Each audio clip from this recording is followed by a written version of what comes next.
All right, so we need to talk about 4 properties of water, right? Number 1, it expands when it freezes. Who has done the genius thing of putting a glass bottle of water in the freezer? Because you think to yourself, "Ooh, yeah, I'm gonna put this in the freezer and I'm gonna pull it out in like 20 minutes and it's gonna be super cold." Yeah, you can freeze water in 20 minutes. No. You put it in 20 minutes and you say, "Oh, I'm just gonna leave it for 20 minutes," and then you totally forget about it, and then you come back from school one day and your mom's like, "Hey, did you leave a bottle in the freezer?" And you say, "Yeah," and she said, "Now there's glass everywhere in the freezer." And you're like, "Oh crap." Anybody make that mistake? I have done that. I have, right? So water expands when it freezes. This is actually super important for a lot of reasons. The primary reason is that it makes life possible. All right, and that might sound strange, It does. but let's consider a scenario really quick. A scenario, all right? And we're gonna do some really beautiful drawing because that's what Mr. Kosher does. All right, we have a lake, and this lake is in, here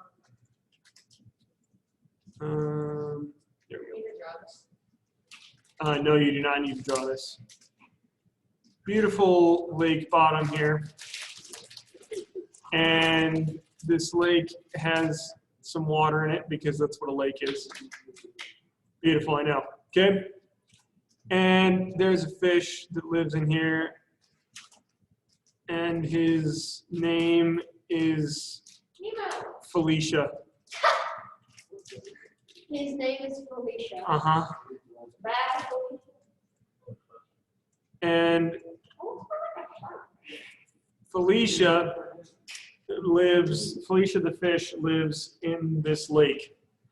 And he's happy about life. And what happens during a normal winter? It freezes over, yeah? So green is our color for ice because, yeah.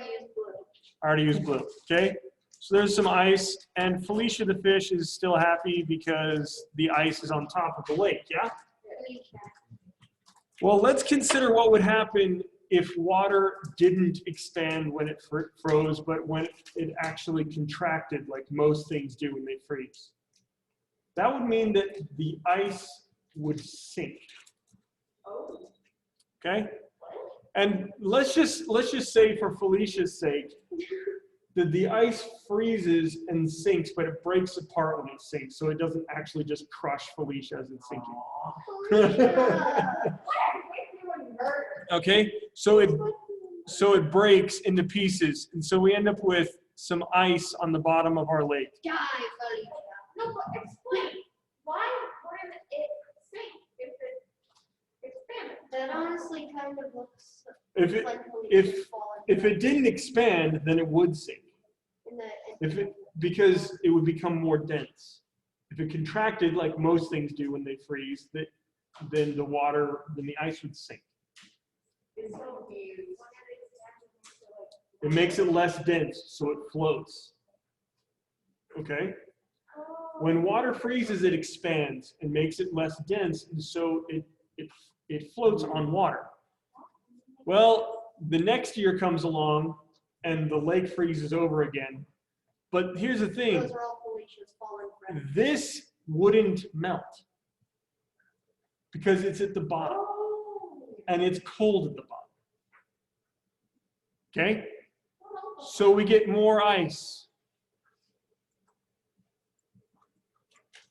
And more ice. And more ice until after only a few winters, this lake is completely frozen. Okay? It's solid. And Felicia is a fish-sicle. Okay? Why? Why? Why do you do this to the fish? Goodbye, Felicia. What did that fish do to you? Bye, Felicia. Now you need to stick Okay, one of the popsicle sticks in there to make the image work. popsicle stick. There you go. Okay, so this is very important, okay? The fact that water expands when it freezes, it makes ice float. It makes ice explode. And that is super weird, okay? There are very, very few chemical compounds in that the solid floats in its own liquid. Most of the time when it freezes, it sinks. Okay? Water is a very unusual compound in that way. Okay? This also does this thing with breaking stuff, right? We had the scenario of the bottle that broke in a freezer. Who currently is driving around with their parents in a car with a big old crack in the windshield? I'm a big cracker. My dad got A few of it. you, maybe? So you end up with a little chip because you're driving behind a truck and the guy hasn't washed his truck, right? And you have a chip out of your windshield. What happens is some water gets in that chip, and if that water freezes, it expands, and it breaks the windshield. That's why windshield cracks magically seem to just expand. That's because the water getting into the crack and then freezing and expanding and breaking it more. Okay? This happens to rocks. And this is called ice wedging. Because your father secretly has the force and he just wants to show you, but not want you to actually realize it. Yes. This is called ice wedging, which is something that you will want to understand.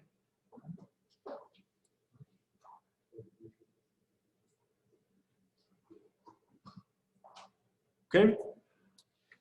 Water also dissolves stuff. It interacts chemically with things.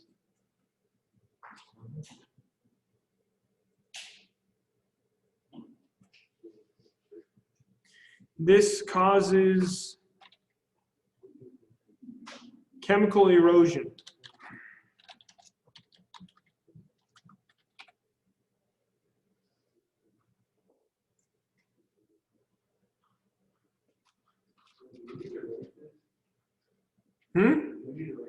Oh, yeah. Yeah, you should definitely have this in your notes.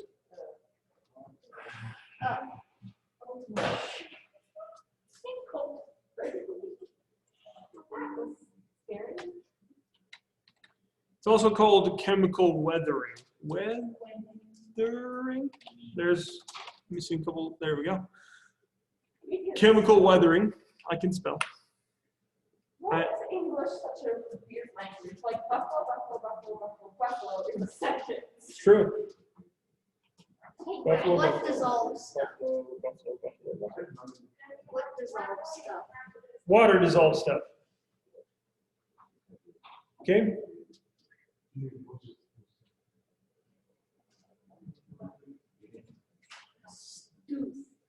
There we go. Wait, that says ridiculous. Okay. So There it goes. when water flows over stuff, it dissolves it, right? It has chemical interactions.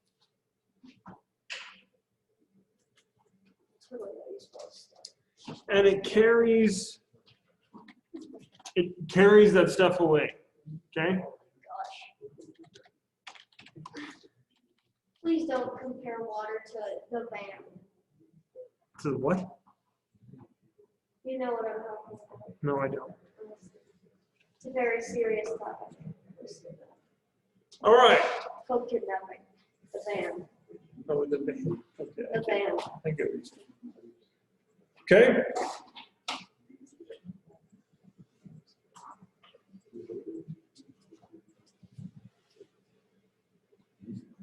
Last couple of properties that water has.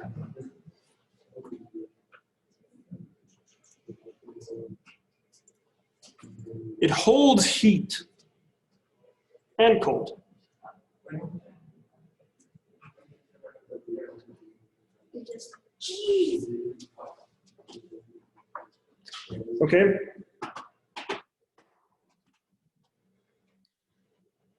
So this is pretty important, holding heat. This is really important for our understanding of weather and climate across the world. All right?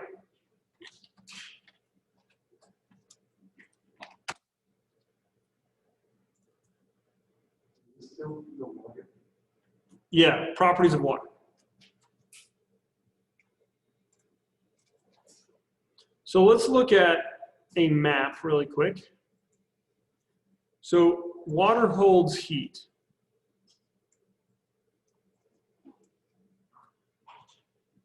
Okay? So let's compare between, let's say, Ogden, Utah, which is here, and Manchester, England, in the United Kingdom, which is right about here. So which of these areas, so Ogden, we get snow here, right? Very commonly. It gets really cold in the winter, and it gets hot in the summer. Okay? Manchester, England, is farther north. So what would we expect? That it would be colder, Your high score on the, and that it's cold in the winter and not as warm in the summer. When in reality, it is actually warmer in the winter than here, and it is cooler in the summer than here. They have an average temperature in the winter in Manchester of about 10 degrees Celsius. Whereas we here have an average temperature in the winter of about 2 degrees Celsius. They over there have an average temperature in the summer of about 20 degrees Celsius. And we know it's about room temperature. It's about 20 degrees in here. yeah. And we here have an average of about 30 degrees in the summer. Okay? So it gets hotter here in the summer and gets colder here in the winter. And that is because Manchester is right next to the ocean. Okay? So, no, that's not what I wanted. So holding heat is really important. It makes summers cooler and winters warmer. It is kind of the regulator of climate.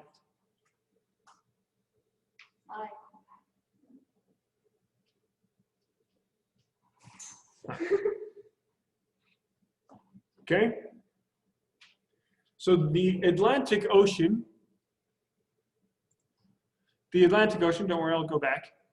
The Atlantic Ocean here gets warmer in the summer, and then it holds that heat through the winter. And so it warms up Manchester. And then when it cools down over the winter, but then when summer comes around, it is colder and thus keeps Manchester cooler. It is like the heating and air conditioning system for coastal areas.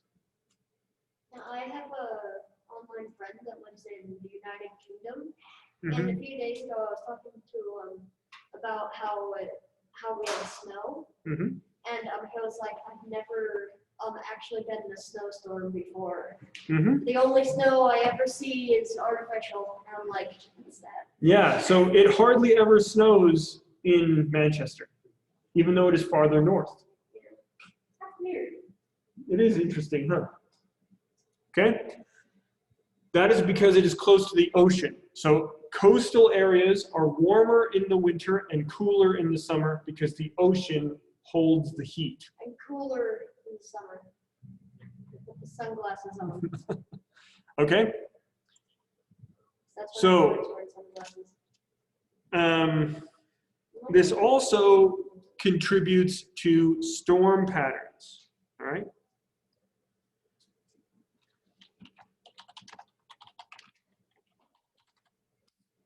Patterns, okay. So if we look at this, so it changes storm patterns. Let's look at this, the Gulf Stream. The Gulf Stream is warm water. Hurricanes occur because of warm water. We'll get into that more detail later. There are a lot of hurricanes that happen in Florida and the eastern coast of the United States. Has anyone ever heard of a hurricane hitting California? No. No. That is because California has cold water currents flowing by it. Okay? The water near the western coast of the United States is cold and therefore have no hurricanes. The water on the eastern coast of the United States is warm, therefore creating hurricanes.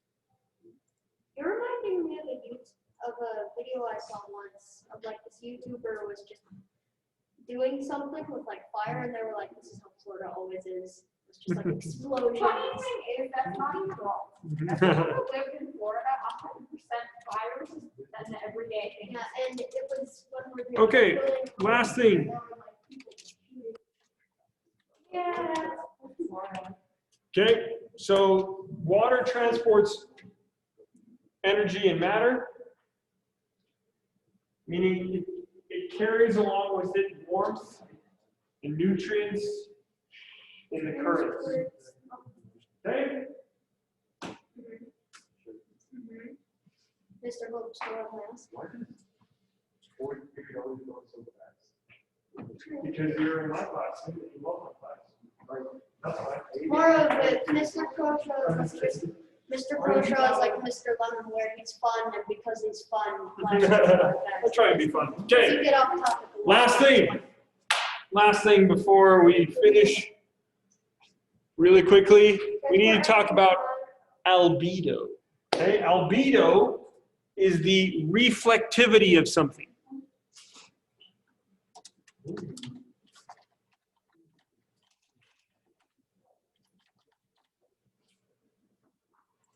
Okay, and specifically planets. Planets, what, geez Louise, planets. Okay, so when we talk about the reflectivity of something, so for instance, is snow reflective? Yes. Yes, right? Anybody ever seen someone who spent all day skiing somewhere and they have a sunburn on the bottom of their chin? or they have a sunburn on like the bottom of their nose? And you think, how on earth can you get the bottom of your jaw sunburned? You would be surprised.